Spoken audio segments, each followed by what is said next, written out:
ரொம்ப கேவலமாக நடக்குது, எதுவுமே சொல்ல முடியாதது.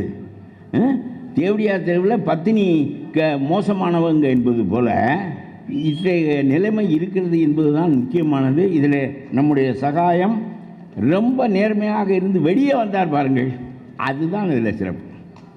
போடா,